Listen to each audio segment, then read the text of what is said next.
Here to confuse and amaze you. And we are recording. Welcome. Today is contract training, and Gary, take it away.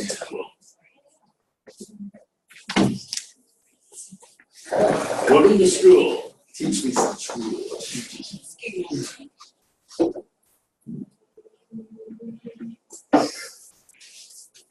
Okay, I'm gonna do a little paper.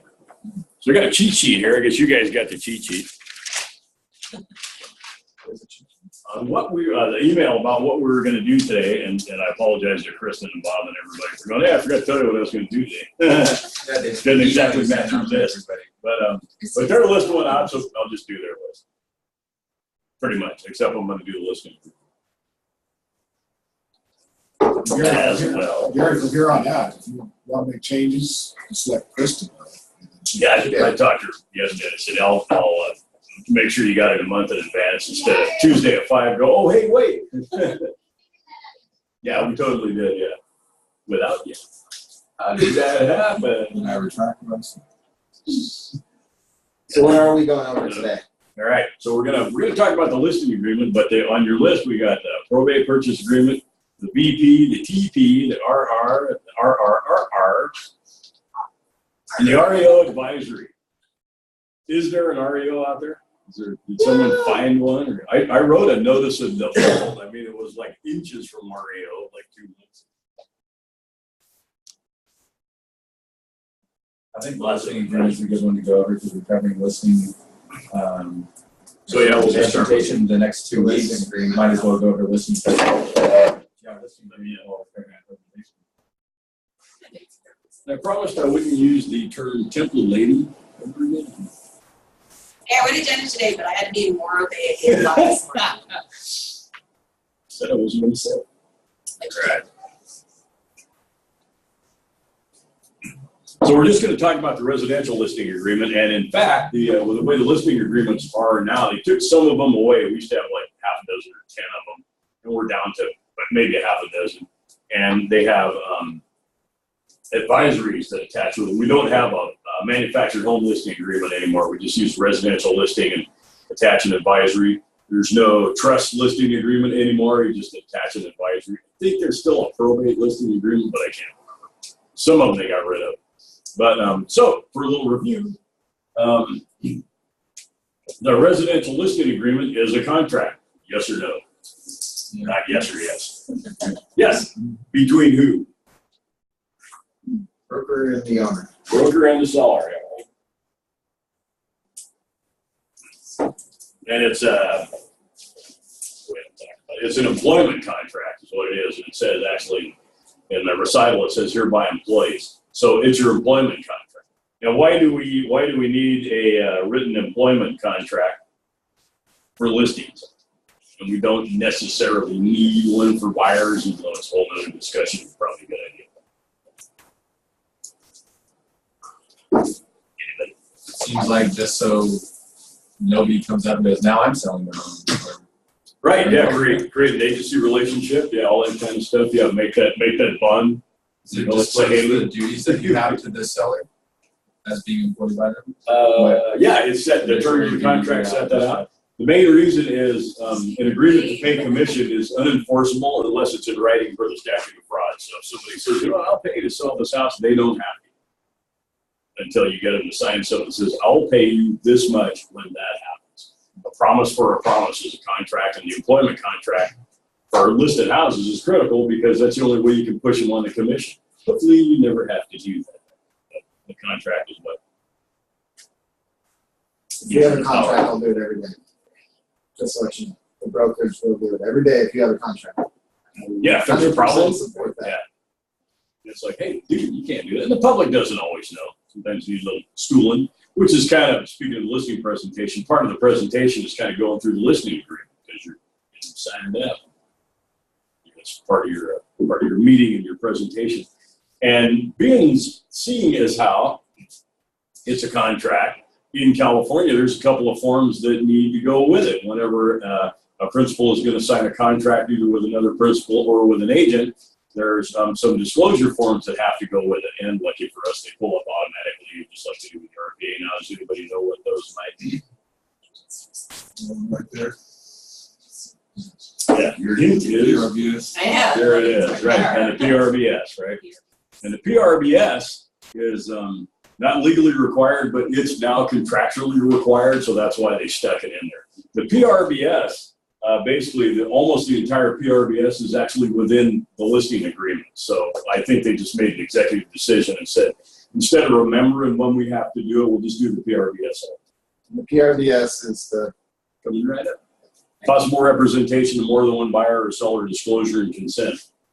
So the multiple buyers, multiple sellers, dual agency, all that language is actually in, I forgot what paragraph. How would you explain that form with multiple sellers To a principal, to a principal?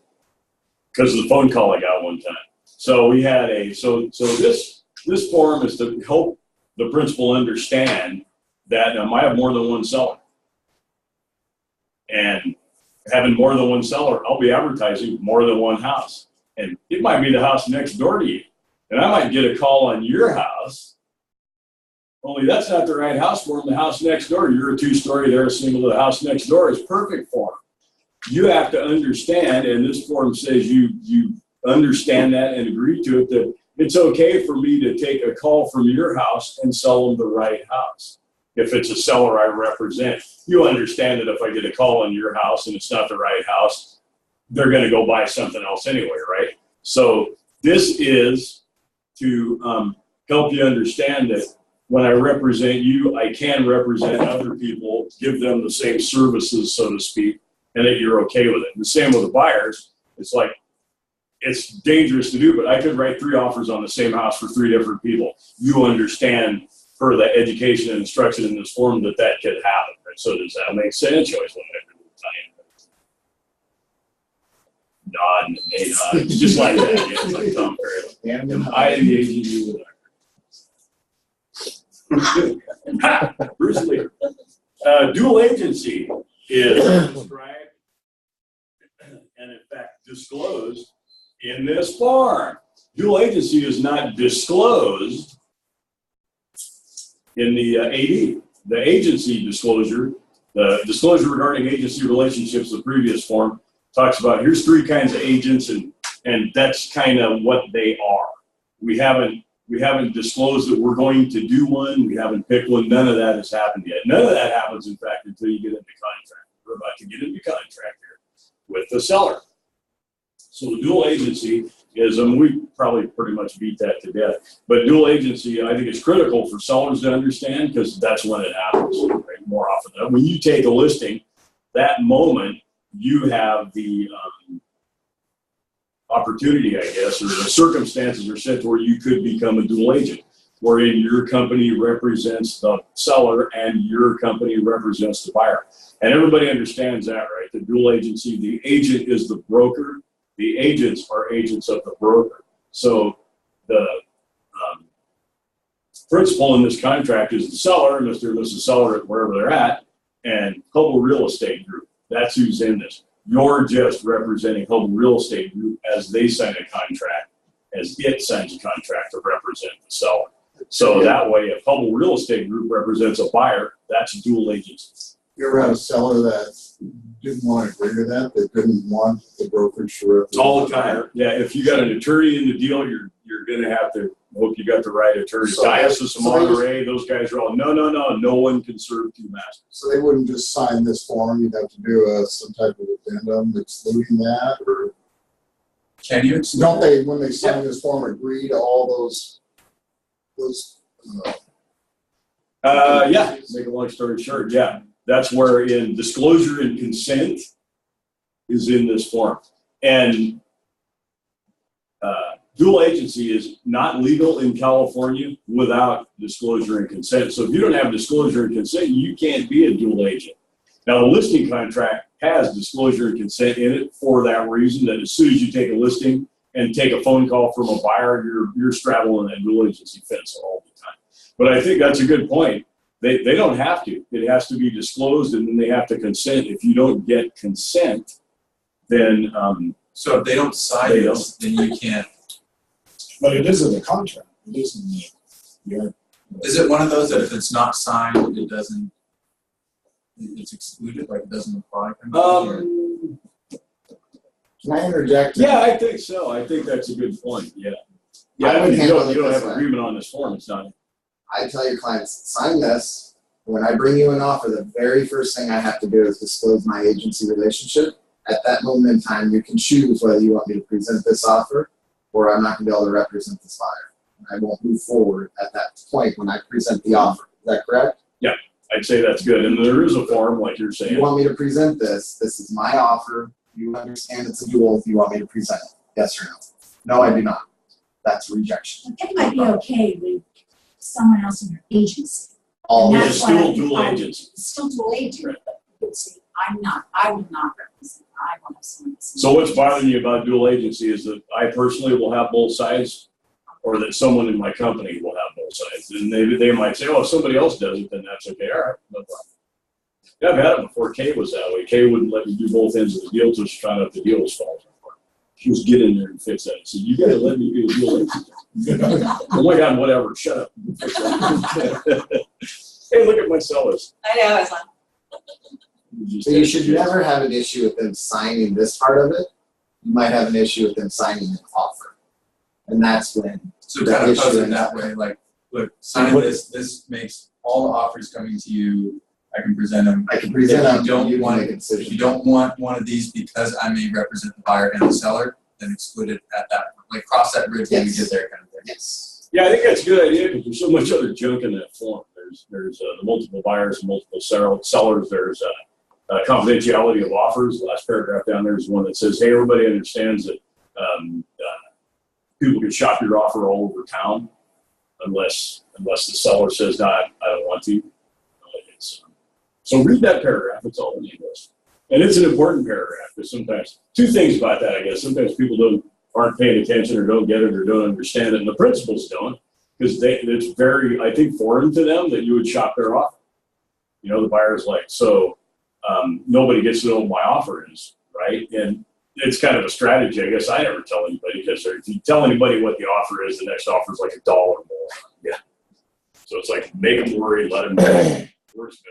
But people need to understand that, you know, going forward, that's why the buyer signed this form too, that and so, yeah, there is no confidentiality of offers that's required anywhere in here, just so you know. It could happen that they could take your offer and just try to beat it all over town. Now, there's a confidentiality form that you can include with your offer. It's a commercial form, and now they've stuck it in zip forms. You can send it along with your residential stuff, with anything.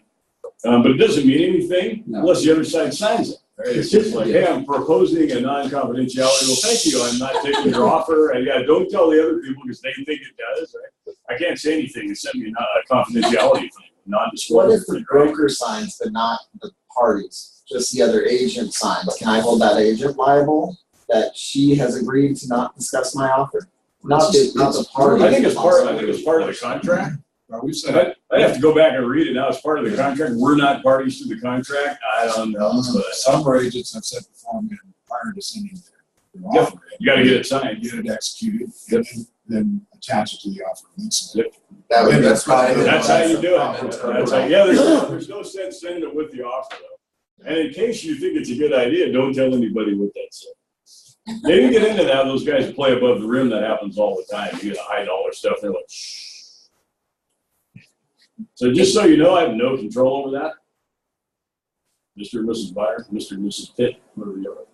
Mr. and Mrs. Cooney. Facebook notification. Yeah. So you know, keep it quiet. Yeah, we should all miss Hey, it. off topic, is an offer, can somebody offer, say, I want to offer $500 over the highest offer? Oh, Is that a valid acceleration offer? clause? Yeah, that's, I hate those. I've hated those since day one. And everybody hates theirs. I don't see it. It's bank repo days. That's So then all it just comes really. down to terms of the price. I actually have a specific form that's written by an attorney. Not CAR. Not CAR. Because they hate it. Specifically puts out the exact provision. I'll share that with you. Don't use it. Yeah, that's office policy. Yeah, I'm out, but In a that. multiple offer situation with the right agent, you will do the best job for your client and secure the property. That's your fiduciary obligation. Does he cap to your it? client. What? Does he cap it? Yeah. And also we request that we show proof of the other offer. So, So it's instead of submitting an offer, you send that over? So It's you a have clause like that says, I offer $500 over the highest price offer you have. no matter what it is, that's So why I got to be. Yeah. $50,000 over asking, I'm gonna offer $50,500. Now, you'll get seasoned agents that will give you crap about it, and your response to them is basically, just please remember that, everything that I do give to you does need to be submitted to your seller. Because you're basically saying, I know you don't like it, but you still have an obligation to disclose Buyers this. hate it too. I've had some Too. buyers bitch when they come to I was talking about that. Oh, yeah. Yeah, it depends. Yeah, it happened a lot like a few years ago, right? Everybody, because you got all these bidding wars, like, how do you bid? I just put an They acceleration don't have clause so that I can never. The seller doesn't have to accept it. But the agent still has to shine it as long as you remind them of that. Shine it, counter it, do whatever you want, you can counter them all. And so you got an offer with an acceleration clause, and then the seller counters you with highest and best, like, oh, kill me now. Now what do you do? Now we don't even have a number anymore. So that number that they initially offered would have been their highest and best. Yeah, that's all I gotta tell you. It's like, yeah, we're still in, just whatever happens, we're in, but there's probably a cap, right? Unless they counter. Yeah, so now you know how high it'll go. Counter them at that? Yeah. It's just, it was a thing that people were doing to try to live in that market, and this market's pretty hot now. That's the thing, but not a lot of fans, but you get a buyer that gets a property from doing that, they're a fan. Yeah, they're a huge fan. Absolutely. Could be, yeah. And then it's still, right, there's some protection, it's still. Well, has to be too, appraised. also, what happens is if they don't get the offer, if they don't secure the property, for whatever reason, even offering a 500 over, 1,000 over, you know what they walk away with? Wow, this agent knows what he's doing. He went the extra mile, and I feel so much more comfortable with him. I think that's going the extra mile. He's the Yeah, worst. absolutely. That's how they feel. That's how they feel. You must be the one my buyer was talking about. Maybe, yeah.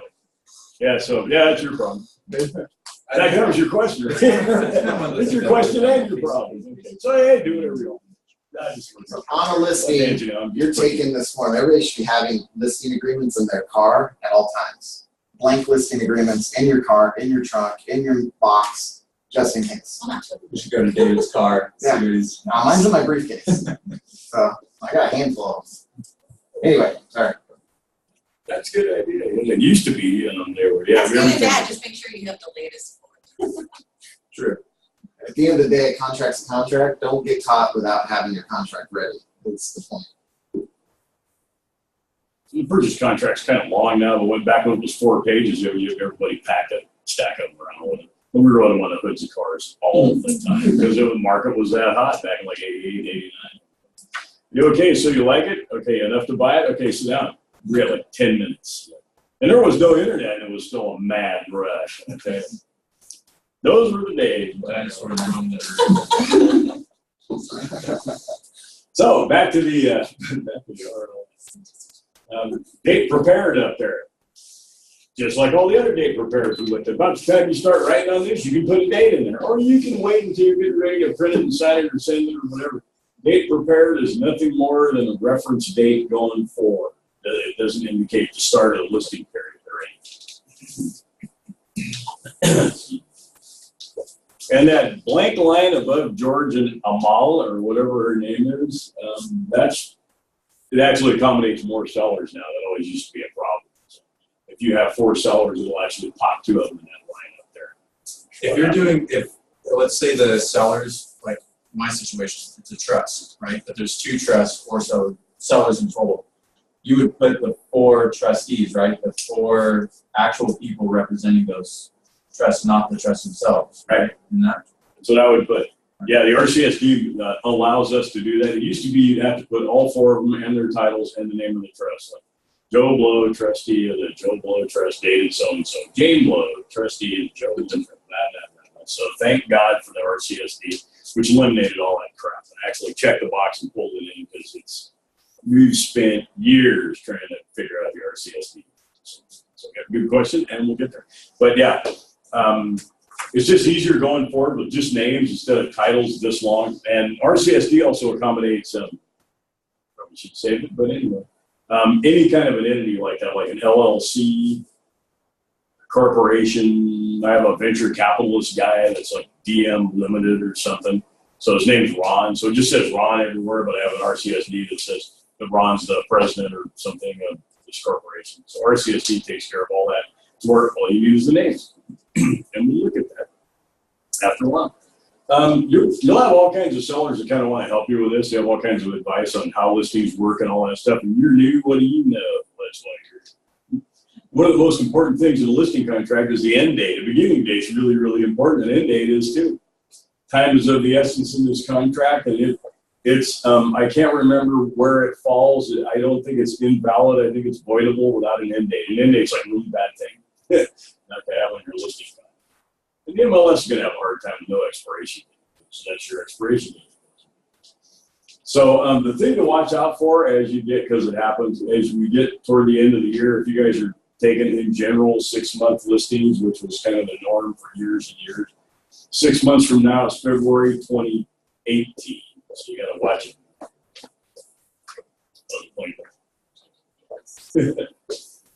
So you got to watch the dates. You're going to wind up with a listing that expired 6 months ago. You want a pointer? I was gonna say. Yeah, I had one. Yeah. Fired it up That little- to me, like- Yeah, we found it the other The center day. button. Right there. So George and Alma hired my company, not me. Of course, here my company choices were incredible. And we're gonna go. Gotta read that. Come on. You know what? Probably got left on last time. It did get left on. Darn it.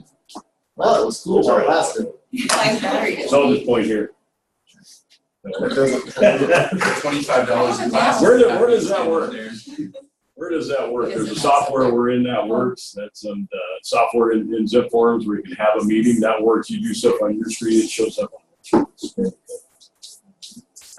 so what was it? Oh, the dates. So the employment dates. So whatever you guys are doing about dates, that's what you're doing about dates. Can you like backdate it or something? We all agree that this listing starts 1st of September. Sure, maybe. Why not, right?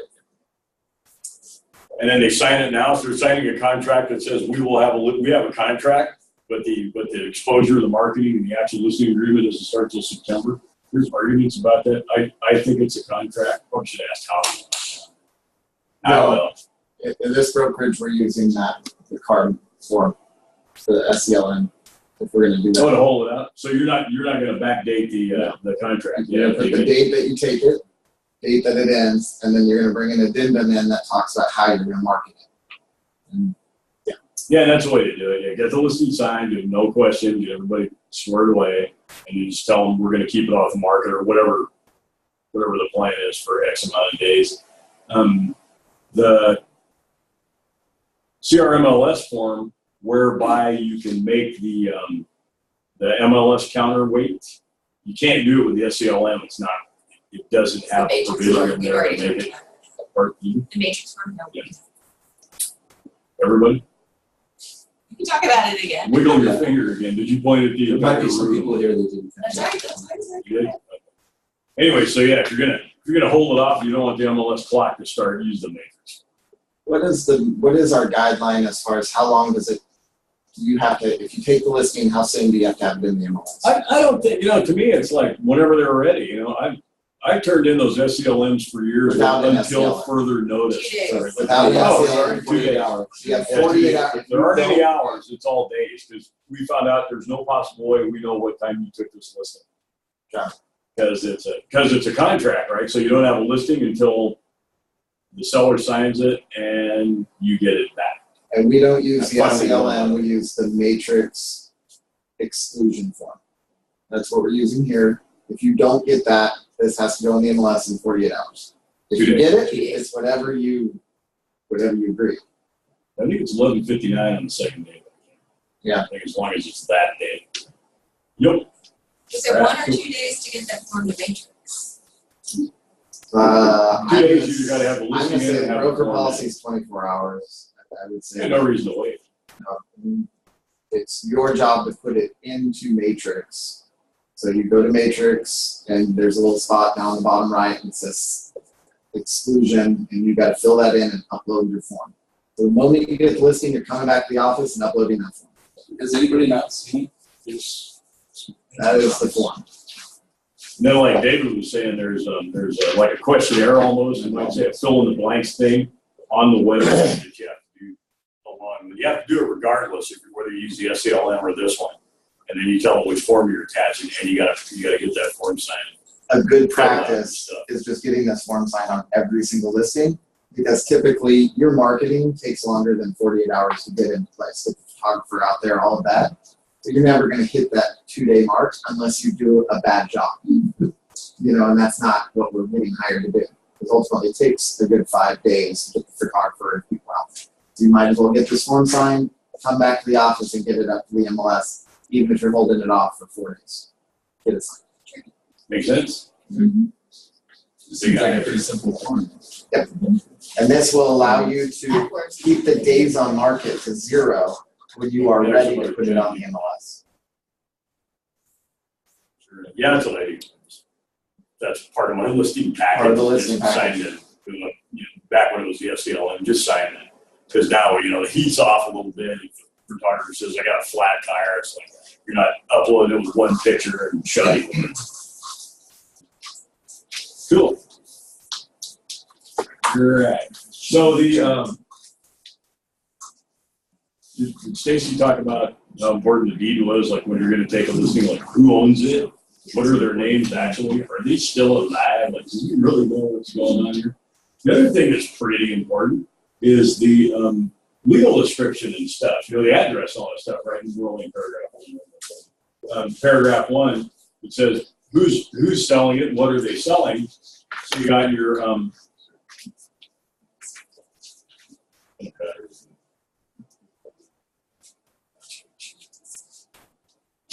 It's double A, it's like double A.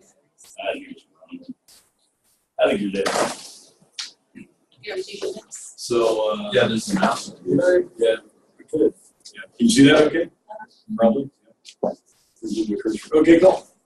So the real property described as, and sometimes you run into a little trouble there with like multiple assessors, parcel numbers, and stuff like that. You got to cram some stuff into a block. It's uncommon in residential. You'll find that in land.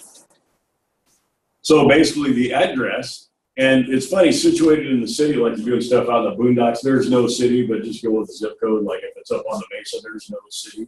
But it's either Arroyo Grande or Oklahoma. Put that in there. Put in the county. Now, what you can do is, and I didn't do here, on your cover sheet, if there's a place you work most of the time, like maybe just stick San Luis Obispo County on the cover sheet, and it'll auto pop in here. The more typing you can save, the better it is, I think. And it's just a advertisement for templates, I guess. And your zip code. Now, if you pull from RPR, you can pull from RPR to fill out a listing. It's hard to pull from Matrix to fill out a listing like you can for an RPA, like when you're going to write an offer, you go to MLS Connect and it auto pops a bunch of junk in there. Well, unless this thing's been in the MLS before, you can't auto pop the form with the session parcel number and all that stuff like you can for a listing. But you can go to RPR, we'll do it. It won't put much in, but I think it puts in the assessor's number, the address, and stuff. Saves a little bit of time. I tested it once with an expired, and I pulled it in, and then it was more work after I pulled it in because I had to take all the other junk out and take the other agent's name out. So it turned out to be more trouble than it was worth. All right. So the meaning of this, and the assessor's parcel number, where are you going to get that? Yeah, yeah, that's one thing they're pretty good about because that's a tax records number. That assessor's department who's doing a poor job, 70% accuracy, assembling all this other stuff. They get the numbers right most of the time. But that's another thing too. I think like NHDs, a lot of stuff is assessor's parcel number driven. So make sure it's right. And then going forward through the transaction, if you get a pre-lend, it's got like a different AP number up. One of you's wrong, it might be them. I've had NHDs where I have two assessor's parcel numbers on the subject property. Send me one NHD report for one of the numbers. If you have two assessor parcel numbers, it takes two reports. A lot of people don't understand. And I've had properties before that maybe it's a 10-acre piece, and the way the map was drawn in 1947 or something, they wound up with two numbers. They don't have two lots. There's nothing beneficial going on there. We've since gone up and tried to get some of those numbers changed just to get rid of the second number. But if you have two assessor's parcel numbers on the property, you're going to need two NHDs. You're going to make sure those. I've seen them get them wrong. I've seen a prelim come with like dyslexic title officer or something. They'll like swap through the numbers. Okay, you got the wrong property. We don't have insurance. You got to go fix that. So pay attention to the assessor's parcel number and the address through the entire transaction. Make sure those are matching all the time. Hopefully it's right at first, and then if it matches all the time, it's right all the way through. So the kind of the meat of the listing contract is what's the price? That's the thing you're going to fight over with them. Fight's probably a bad word. It's part of the presentation. And how much are you going to charge them to get that price? So all the arguing points or the presentation points are right here. So this is so whatever price you figure out, you just like all the rest of the forms, you put in the dollar amount there, and the auto pop the text right below it, and then down here in 3, compensation to broker. That's where your commission goes. So your full commission, right? Whatever you're charging them, let's say you're charging them 6, we'll just put that in there, just put in 6. Why it has 3 zeros, I'm charging like thousands of the first half. Right? So your total commission goes in there. And then, and this is where I'll be kind of looking to you guys for what do you want to do with this paragraph? Because they used to do it different at CCRG, and I never thought it was right. So paragraph D in that, paragraph 3D. So you put in the 6 up there if you're going to do 6. Maybe you're going to pay 3 to the other side, and you just fill that in. Make more sense as that. So 3D says seller has been advised of broker's policy regarding cooperation with and the amount of compensation offered to get other brokers. D1, broker is authorized to cooperate and compensate brokers participating through multiple listing services by offering to MLS brokers out of broker's compensation specified in 3A, the 6 we had up there, either so much percent of the purchase price, or if it's a dollar amount, like a business offer or something, like hey, the commission's $1,000, you're getting $500. And when it's just a flat dollar amount, it's possible to have that happen. You put that in there.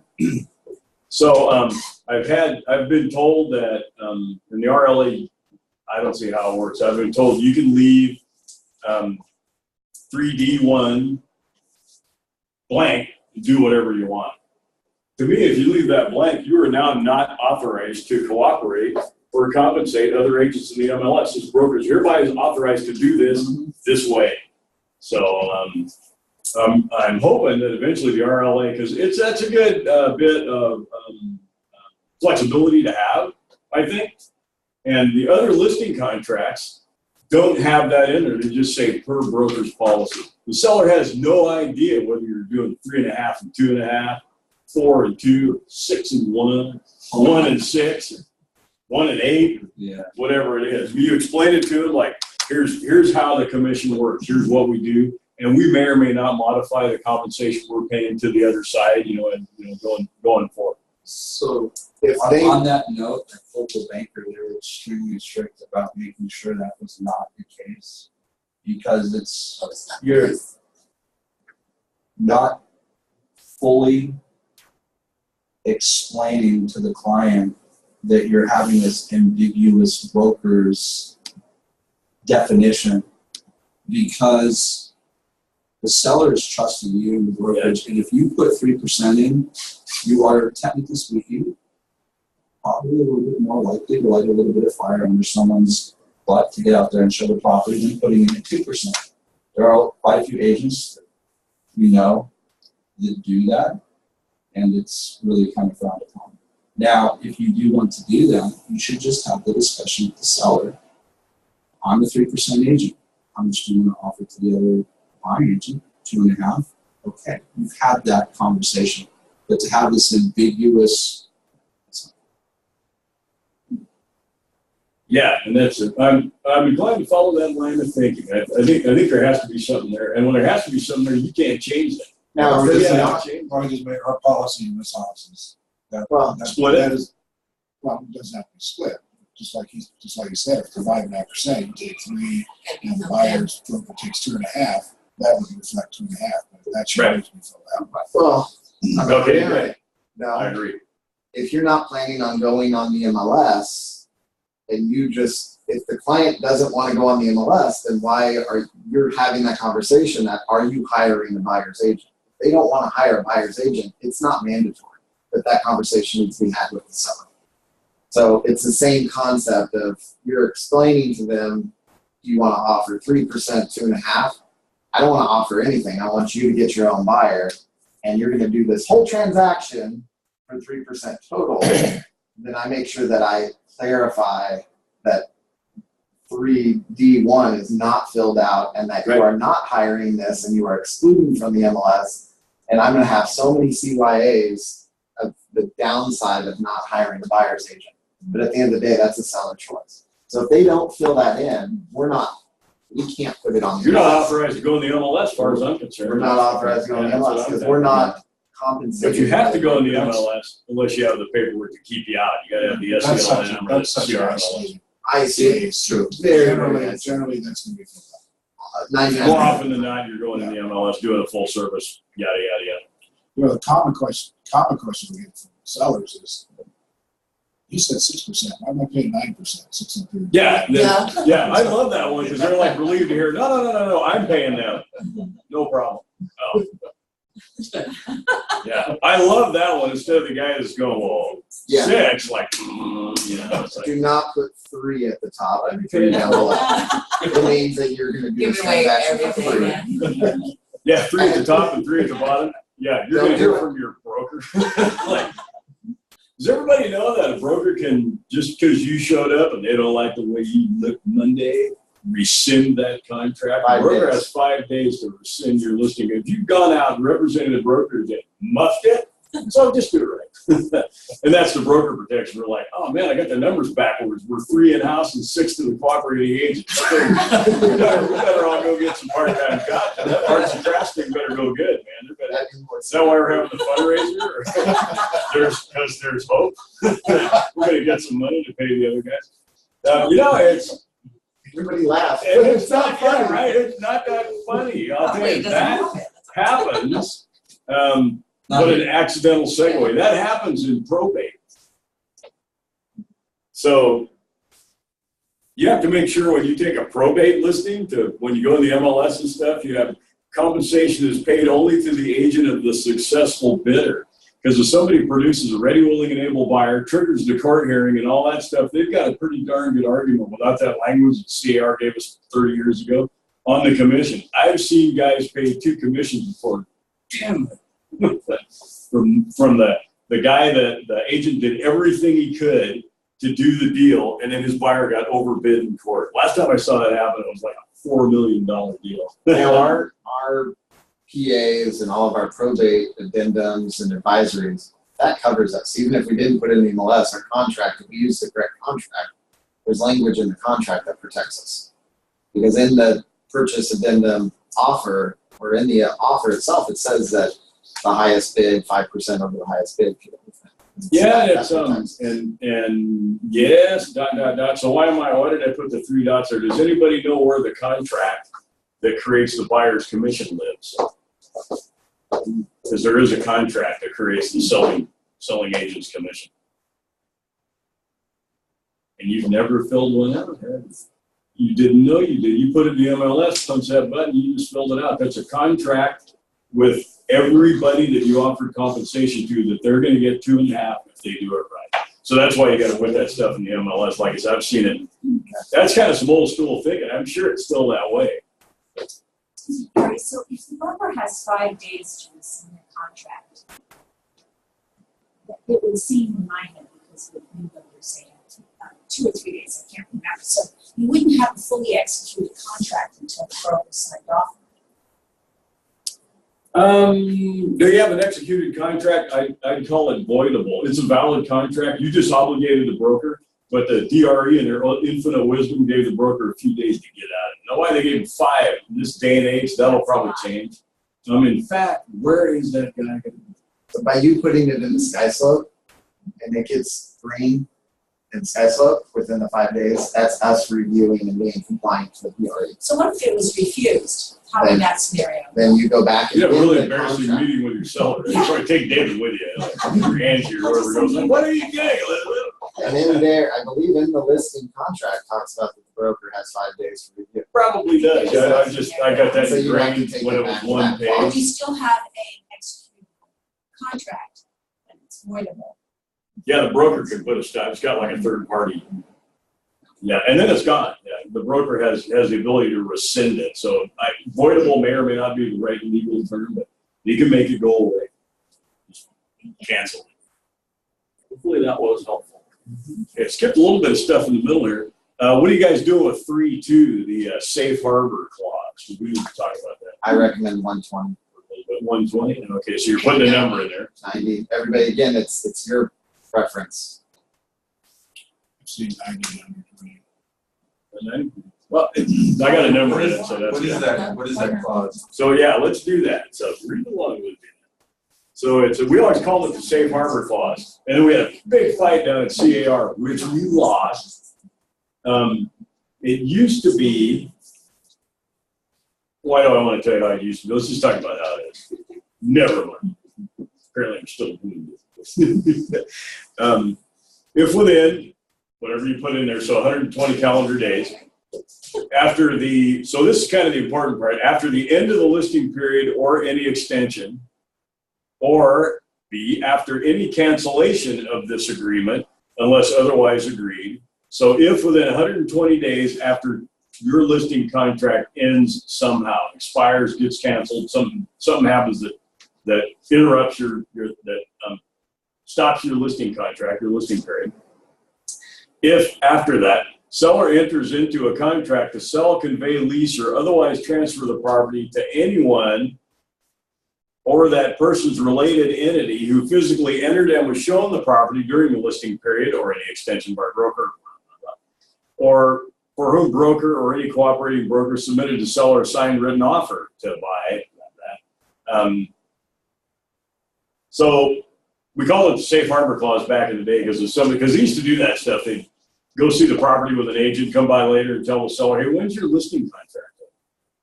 Friday. Would you like to save 6%? I'll just come back Monday and buy it. I'll save 3, you save 3. Brother. I mean, right? Yeah, there's another thing, not that funny. I've seen that. I see. Oh, man. Not so much anymore. And that's even if they lower the price and the prices change, or after the listing expires, the seller lowers the price. So how did the seller lower the price? Like relist it or something? Just puts a new flyer out front of Okay, just goes like this. Physical thing, Okay. yeah. So what happens is, and this is the meat of this paragraph. So if a seller says, oh, hey, I sold it to Bob, who actually wrote an offer last week, and whatever. Blah, blah, blah. I lost it. Seller shall have no obligation to broker under paragraph 3A2, which is the paragraph we're in, unless not later than the end of the listing period. That was a huge change. We used to have a 3-day window. Within 3 days after something happened to that listing, you had to give them a list of everybody that you thought fit this paragraph. Everybody that wrote an offer, everybody that ever saw it. So now there's even a more important reason to like track the showings and all that stuff, right? If you don't get them that list by the end of the listing period, which can be challenging, because if they're calling you up and they want to cancel, stop right there and work on the list, and then get back on the phone and talk about the cancellation, right? Because they have to happen concurrently. You can't give them the list.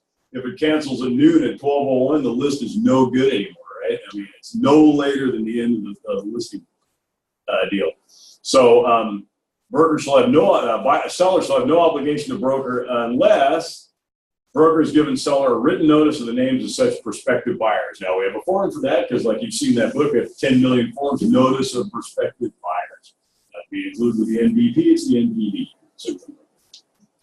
So you got to have that list up. First thing I ever did as broker of record for Keller Williams was somebody took a listing and then a buyer came back out of nowhere, and it was Zena Wathen, and Al had left like that morning. I know he was chuckling because I think he knew it was happening. So take the call. I got to figure it out with Steve Wise what the heck to do with this listing and this buyer and all that stuff. Zena Wathen lost the listing. Nancy Allison picked it up. Somebody from Zena's transaction came back. So Steve and I kind of went around and around because Zena didn't have a listing. They finally came up with some names on a napkin. There was no way to tell like when the date was or anything, but I said, you know what? So here's the deal. All right, so that's Zena's problem, kind of. It's like we don't at this point. You can actually, we're getting kind of deep into this form now, but this is how it works. So Keller Williams at that point could step out of that transaction and say, we have no agency, we got nothing. Seller, you're on your own. You go handle that deal with those people. If you want us back in here, we got to rewrite that. So it says at that point, the seller has no obligation to work with a broker. The broker is also relieved of his obligation to work with the seller if somebody comes out of the woodwork to buy it. I am going to tell you, I can't resist. The thing that got changed was it used to be if the property got relisted, so Zena lost it and Nancy picked it up, the buyer's still protected. Somebody can still represent the buyer. There's still a commission. They took that out. Relisting it, you should just stop the clock, restart everything, level the playing fields. I don't care about your stupid list. That's all over. Your rights to this thing are over. Just bring your buyer back tomorrow, do the deal with the new listing agent. Like just easy peasy, right? So the big brokerages in Santa Barbara who are representing like sheiks and stuff go, these guys take 3 years to make up their mind. We got to keep the listing. Linda Bull, or Diana Bull is her name. You can't always win. Tough shit. Anyway, they want too much. Yeah, it's a first one all day. I still got that stuff. So pretty toothy paragraph. would a good policy be when your expiration is coming due and you know you're gonna, you don't think you're gonna be able to re-sign the listing or get your extension, you're gonna be submitting to the seller, you're gonna go through your Century Lock, you're gonna go through your open houses, you're gonna go through your emails, and you're gonna compile an addendum that has every buyer's name on there. That's why it's typically a good policy when someone shows your property, you're trying to get a follow-up of, oh, how would you word that of, do I need to get the buyer's name or the buyer's agent's name? I think it's the principal, the way It's the the principal. way 382 says. It says any prospective buyer or their related entity. So I'd have to go to CAR and ask them, is a selling agent a related entity? It's more like the buyer's corporation or something. So you can't just hide behind Hubbell Limited or something and buy the house and screw everybody out of the commission. So if you're getting showings at that moment in time, Hard questions. my seller would prefer, we'd like to know who's coming to the house. What's the last name of your buyer? Something like that. Most agents that you do business with on a day-to-day will give that information up, and you can relate back to this clause and say if for any reason it doesn't work out, but you guys decide to write, I just want to protect myself. Most agents will actually accept that, understand that, and divulge that. You're protecting that agent too, because Yeah, if the guy goes Pismo, like we were talking about, and now there's no commission anywhere to be found, they can still get half a year. So I you're saw my protecting law them while was- you're at it, right? Most of the showings, the agent would go fill it out, and they weren't putting their clients. They probably won't unless you actually reach out to the agent and explain why you're trying to get the last name of the client. Yeah, the point is do the best you can, right? Let's Do try the to- best you can. Ultimately, before it expires, you're going to make your list, and you're going to say you're going to have to sign cancellation or it expires the day before. If you do it the day after, I can't protect it. It's got to be the day before. You're giving that over, and you're doing it via email with a timestamp. You can't just physically hand it to them. If you can get them signed and dated in time, that's great. But at the end of the day, I need some sort of tracking to know when you provided that to the seller. So, Linda says 90, David says 120. Each person has their own number. I'm curious to know why you personally think 90 is better. For me, it's like if I couldn't get it sold, it's like why am I going to tie up a potential buyer with these sellers? It's like why am I going to hold it out for 4 months? It's like if I'm coming and it's like I know I can't get paid if I bring a buyer. It's like why do I want to show the buyer that house? So why do I need 120 days? I never got pushed back on any number I really. Correct. Most We of the time, just put 180 in there. Yeah, I just think 30, 30 that's 90 is personal. fair. It's like I don't see why I you put have to hang on 180. to I've it for never had 120 one days. person give me a question. Put 30. Why do you Put want 5. 120 days? Put a Why year. not? I can put 365, doesn't matter. At the end of the day, it's what you're comfortable with on your I personal think you're preference. doing your client a disservice if you feel like you can put 365 days there. I think that's a terrible attitude. Well, I don't put 365, but Well, one. you why just don't- said why it, don't we so just I'm say- saying. In this office, 90 is the minimum. Minimum. I like 720. Yeah, you can have a recommended and a preferred, and we'll just do. There are situations that come up that happen. I've seen it happen numerous times where people are get around things, and you don't want to have spent a lot of time marketing the property. Christian Crabtree had one in 2013. She's spent a whole year marketing, and right towards the tail end of it, she got pooched out of it. If she had a certain amount of time on there and had the diligence that we're talking about now to follow up, she would have had a $40,000 commission. So That happens. yeah. So everybody can agree, minimum 90. Just on a caveat on the side note, that little laughter that we just had over the 2 year, think about that on a buyer agreement form when you're putting 0 to 10 million. That was I know we talked about this before. It's kind of totally off subject, but I made you guys laugh and we moved on. Just as doing that buyer agreement, here's 0 to 10 million. If you buy property anywhere in there, I'm not going to buy 10 million, and then we move on. That's exactly what just happened right there, and I want to make sure you guys saw that laughter is a big way to just get past conflict, because it just they laugh and then you move on. Yeah, it's disarming. It's very disarming. Take the teeth out of it. The hell are you talking about? Another line. I don't know if it's going to be a surprise or not, but so like further to that 382, all that stuff. It says so. By the way, Mr. Seller, am I second? Like, what's going on here? Have you listed this before? And did anybody give you a list of names or any of that? That's what F is about. Right there. F12 is seller represents by signing, right? Seller represents lots of stuff by signing. Like, did seller read it? God, I hope so. Did the agent read it before they went over there? That'd be helpful. So, hey, what am I exactly signing here, Elizabeth? Well, like a lot of stuff, Mr. Seller, sit down. Got your pen? You're about to hire me.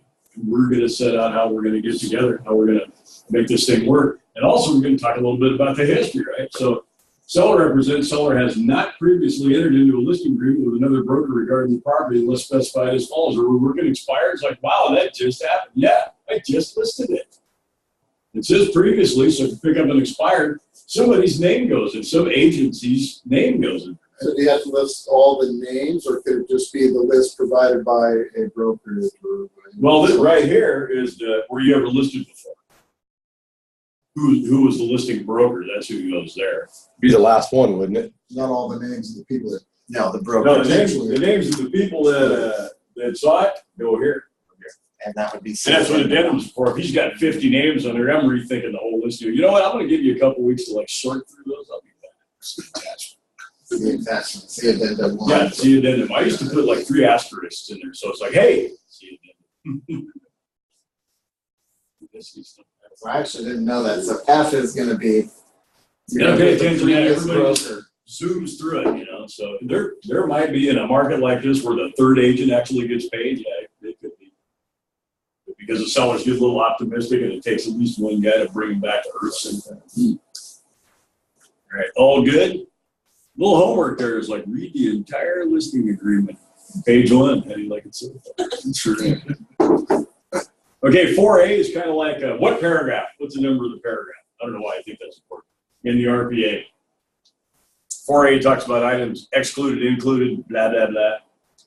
There's a paragraph in the RPA on about page 3, and it's number. I don't know the question. This paragraph about items included and excluded, there's a matching paragraph or a similar paragraph in the RPA. Paragraph 8. To 8B. Yeah, 8A is the one that says, I don't care what you wrote or if you put in the MLS or anything, if it's not in the contract, we don't know what to do with that fountain. You have to address it in the contract if you want to do something. And that's And good this- for hot tubs. Those are that's Big a time, hot yeah. Now, I think hot tubs are addressed in 8B, but I can't remember what it said. 4A hot tubs. Hot tubs, real property or personal property? Depends. It should be real, shouldn't they? Depends. If they're tied, if they're tied in, hardwired, if they're, then if, it's yeah, they're connected. hardwired, they gotta be real property. If it plugs in, Well, they're attached to That's the why they're property. addressed in, I don't remember what it says, but they actually talk about pool and spa and equipment and blah, blah, blah. They mentioned it. I can't remember if they tell you whether it's coming or going, but the last one I did, it was sitting out there and they told the guy, get it out of here. You know, we don't want that thing, I think it leaks. I think you have to check a box to bring it into the contract. I can't remember. Somebody looked that up someday. Angie! Not right now. In fact, my book's right there. Too late. So, I know, right? So, 4B is a change. I remember when they made that change, but there's so many solar systems on the roof and what do you call it? Water treatment systems and all that junk that might be leased. So we just kind of address them up front. Paragraph 4 is just a good thing to like get a handle on what this guy's got in his house. You know, what are you taking with you? What do you want me to remember when it comes down to negotiating on things you're taking with you, things you're leaving here? You know, we got 5 acres, we're leaving the Yanmar tractor or something like that. Just write it down. And then we'll remember to do something about that in the contract. With the lease to lien stuff, that's also addressed in paragraph 8 on the buyer's got to come in and qualify for the lease if there's a qualifying, all that kind of stuff. So this just helps you kind of get ready for that. Check the boxes on, hey, Mr. Seller, read along with me here. Which one of these do you have that are leased or lien? We just went to mitigation. Just because it's in your listing agreement does not mean that if it's not in the purchase contract, that it supersedes the purchase contract. That's We whatever's in the just went signed to contract. mitigation in Bakersfield because the agent said, well, my clients advised me not to put the alarm in the house. But in the purchase contract, the alarm was in the house. And we got down to closing and they removed the alarm. She was using her listing agreement as her defense of saying, well, I was told not to include it. And our It was also in the MLS, but. She also put in the MLS. The purchase agreement. Yeah. but they agreed to the Guess offer. who won the arbitration? I can't imagine. They bring the alarm back or buy you a new one? We canceled the transaction. Oh, Did you really? always option C, right? Yeah, you know what? Never mind. Wow. Yeah, and we moved on to the new property, and got our deposit back. So, So paragraph 5, I've been putting 2 MLSs in there because I belong to 2. It's like, why not? You used to put CCRMLS and CRMLS in there. It's kind of a point of differentiation. Not everybody belongs to 2. So I just put them both in there. 5A broker is a participant, subscriber to 2, multiple listing service. So I have 2, so I just put 2 in. That's why there's 2. MLS in there.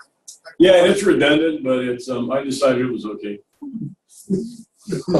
It's like when I put NSBC in there, I thought it's just Like weird, so I put MLS, MLS. that MLS. I think a good, whatever MLS. county that you're working in, if you're working in Santa Maria and you're a member of Santa Maria and Matrix, Santa Maria needs to be your primary.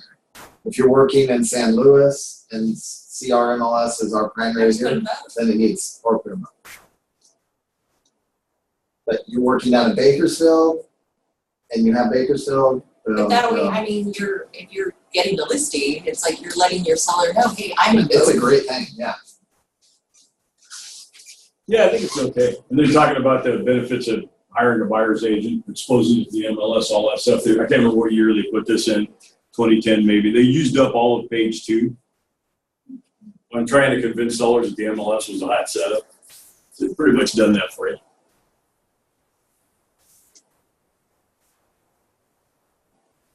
On presenting all offers at the bottom, I've been arguing with those guys ever since. I'm not going to go to San Diego. I'm tired of San Diego. And in January, I'll go argue with them in Monterey. Seller understands broker must present all offers received for seller's property unless seller gives broker written instructions to the contract. Seller can tell you what to do, tell you not to shop the offers, tell you only bring me stuff within 5% of list, or who knows what. Seller can fine tune the listing if they want to.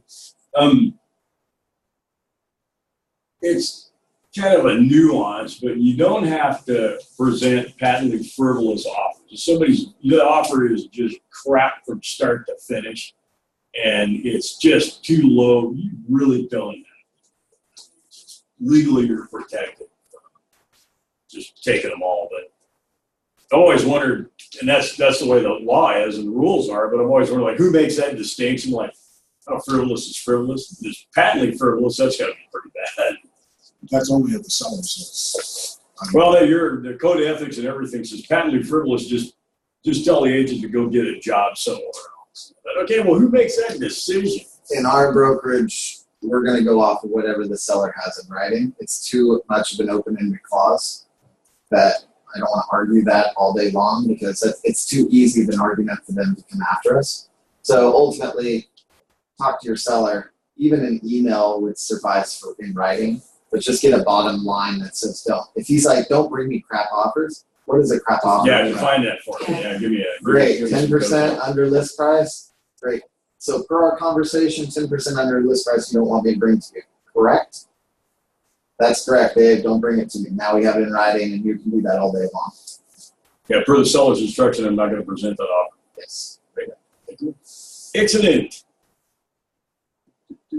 Where it says broker and agent initials, Oh, you good sign that. point. Yeah. You don't have to come to me or Dad to sign that. You can sign that. That's why they put agents in there. It said brokers. So the broker's taking the listing. You're just representing. You're on the broker's behalf. When it says broker's initials, that's you. And we had so much trouble with that for so many years. They go, hang on, we just added agent. And they go, better? It still says broker, so it puts everybody like off a little And bit. then 2 spots for your seller. Yeah, Always one that in one the misses. box and one for the contract. Yeah, the box is like a within disclosure, like the It's like page arbitration. 10 or whatever. One of those. There's the sellers don't sign on page 9, but they initial, and then they sign on page 10, and the buyer's initial. Here, got a question for you before you move. You've got up there your red check marks on the bottom. Why are they not on the seller's box up above? Is it because it's optional? They don't have to agree. No. What I'm saying is you had to probably check a box in the first. In the cover sheet, yeah, you tell the cover sheet everywhere where the seller's supposed to be. Put a red X, and the buyers put a green one. Yeah. So you'll see it won't auto pop them in lick damages and arbitration either. Oh, okay. Anytime you see something in a box, I can't remember what the legal definition of that is. It's not part of the contract. Like the page 10 of the RPA, there's a box around the part that describes brokers and commissions and stuff because it's not part of the contract.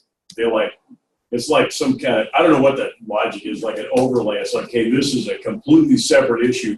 We're signing this separate.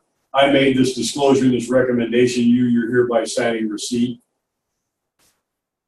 And it's not part of the contract, so they don't have to sign it to make the contract. That's why I didn't auto It'd be populate. great if they'd initial it, and say, I got that. I totally got crying out loud. I'm in the MLS date. What do you want from me?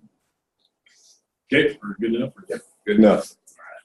It says right there in whatever we're in 5, I think it is B, MLS rules generally provide residential real property and vacant lot listings to be submitted to the MLS within 2 days or some other time period if they've changed the rules. After all necessary signatures have been obtained on the listing agreement. So that sign it, get it back, had that argument for 2 years running with a Pismo board. That as soon as they signed it, wherever they were, it was, you had a listing. They don't have to send it back to create the contract. That's just wrong. It took me forever to win that fight. I think I won. So then, yeah, so in B, that's where it talks about excluding. So you kind of got to watch that checkbox, right? We're going to attach the SCLM or we're going to have them sign the matrix exclusion form or whatever. Don't forget to check the box, which is where that's where the authorization to exclude it came from. Seller elects to exclude the property from the MLS is provided by CAR form, SCLM, or the local equivalent form. So the matrix form would be the local equivalent form. Every listing, you're checking that box. Yeah, just checking your templates, And right? then you're You just filling say this name, out. you just say template. It's part of the listing agreement. Make sure that box is always checked. That way, it heats off, you got your options. Seller says, hey, I had a seller tell me, he says, I'm signing the listing right now. I want it in the MLS when you get this paper back. Yeah, no problem. You don't really want to wait. All right, fine. Nope. That's good. Yeah, I'd like to get in the MLS. So let's do it. Got a full price offer in about 5 days. Still working. It's been doing When you check that box, though, it'll pull in your SEO. Yep. Yeah, that's another, that's a It won't form pull thing, right? this form though. Yeah. Nah, you gotta go get that. Pull in the SLM, but we don't use that, we go get this. Correct. This one has a lot more options on it. Just better. Well, So it's pull not it gonna in and then mess up delete your it. days on market, most important. Which turned out to be a thing. So, what you want to do is you take that form, stick it in your template. Then it's in your transaction. When you say, I'm going to go take a listing, here's the address, I'm creating a new transaction, apply my listing template, and all your Hubbell disclosures, all that stuff is bang right in there. You can make a template with all that junk in there. And it takes a feed out. And we'll get that.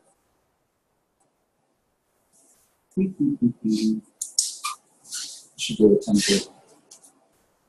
I know. So the, Teach it 'cause I don't know how to do it. I will do the template training for God's sake. I'll do it next week. There you go. There you go. maybe we'll Pressure check that. next week. Yeah. Never mind. Now, Like a big day coming. number 32. What's that? I mean, we got a better check your calendar. So we're at 11:08. We want to pick this up. Yeah, let's pick it up at the actual promise for the promise paragraph stuff. Thank you, Danny. All right. Everybody You're- heard that? Thanks. I'm gonna take notes on where we left off. It was on Yeah, where'd we leave off? 7. Paragraph 7. Paragraph Page 7. paragraph 3. So Is it back 3? to the spot. Where'd Frank go? 3. 3 or 5. He's still, we missing. Anyway, we'll read it to the group and these. So included in this sale, and it just says pool spot equipment.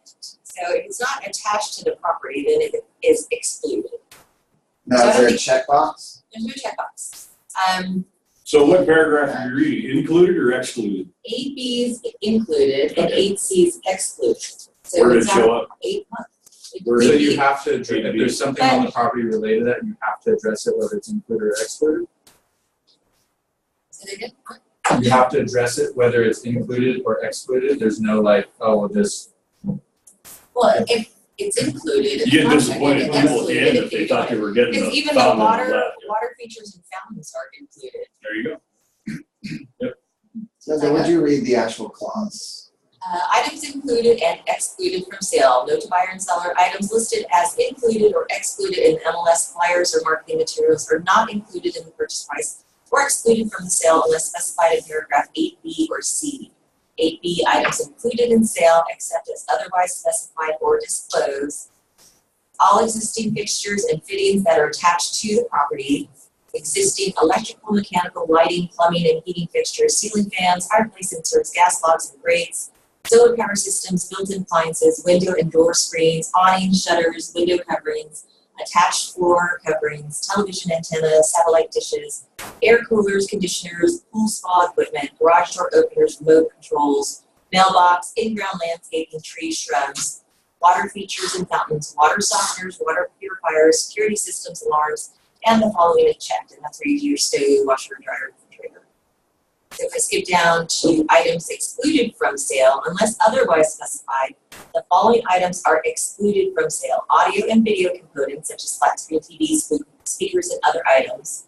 If any such item is not itself attached to the property, even if a bracket or other mechanism attached to the component or item is attached to the property. Furniture and other items secured to the property for earthquake purposes. Put a little brace on your bookcase, you can still take Yeah. a look. Water softeners, that could be a leased item, like Culligan. So Yeah. be cautious about those. Same with solar panels. That just dawned on me that I gotta disclose it. It's a Culligan. Brackets on big TVs, they'll stay or go, The brackets stay, but the TV can the go. TV goes. Okay. Or Brackets you can can, There's go. a checkbox. There's you a can ask them to checkbox. remove the brackets and patch the holes. And the default is the brackets stay, if I The remember brackets that right. stay, you have to Check the box to get to it have out. it removed. Leave the That was a brackets. huge deal. I'd leave the brackets, those things change all the time. Always getting better. True. We're done. We're done. Thank you, Gary. Thanks, Gary. Thank you, Linda. Thank you, David. Thank you, Noah. Thank you, Elizabeth. Thank you, Gary. Everybody's okay. Hey. We need to disclose to the buyers that there's a water softener that is leased. And they would need to take over the Where'd you go with it? contract at the first semester. Yeah, I think the orders. I know, voice text is crap. It's in here, right? Yeah. Leased and lien, blah, blah, blah. Yeah, because my ADHD is just double checking. Redundancy is our friend, no doubt about it. Well, that paragraph, it's got to be in the same paragraph. I checked that one time. It's in 8B5, leased or lien. The seller within the specified time, paragraph 14A, disclose, blah, blah, blah. Buyer's ability to assume the lease or willingness to accept it is a contingency of the agreement. Yada, yada, cool. 8B5. Excellent. Whoops. There, bud.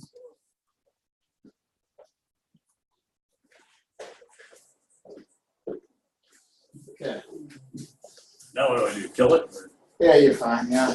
or leave it? Yeah, there's certain things that are just so gray that ultimately, I don't want to fight. I don't want to fight over them. So we're going to just stay clear of that altogether, If we feel you're going to right? Pick your battles. That battle's not worth it.